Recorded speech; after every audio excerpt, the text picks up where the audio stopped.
Ontario மாகாண போலீசாரை உலுக்கிய துயர செய்தி ஒன்று வெளியாகியுள்ளது. கடமையில் ஈடுபட்டிருந்த ஒன்டாரியோ புரோவின்சியல் போலீஸ் அதிகாரி ஒருவர் விபத்தில் உயிரிழந்துள்ளார். நேற்று திங்கட்கிழமை மாலை ஹைவே 401 நெடுஞ்சாலையில் கோபர்க் பகுதியில் போலீஸ் மோட்டார் சைக்கிளை இயக்கிக் கொண்டிருந்த போது இந்த விபத்து ஏற்பட்டதாக தெரிவிக்கப்பட்டுள்ளது.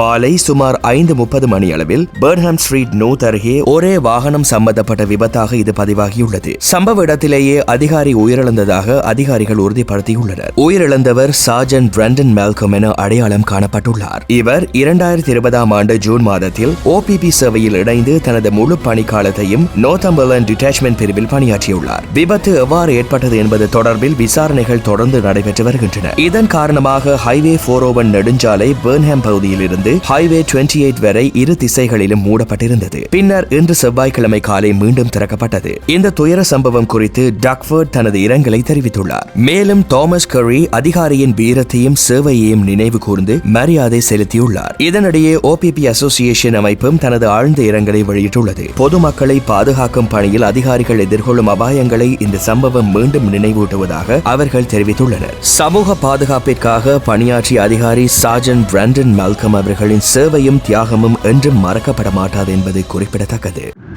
இந்த செய்தி உள்ளிட்ட மேலும் விரிவான செய்திகளுக்கு www.behindmenews.org என்ற இணையதளத்திற்கு சென்று பார்வையிடுங்கள்.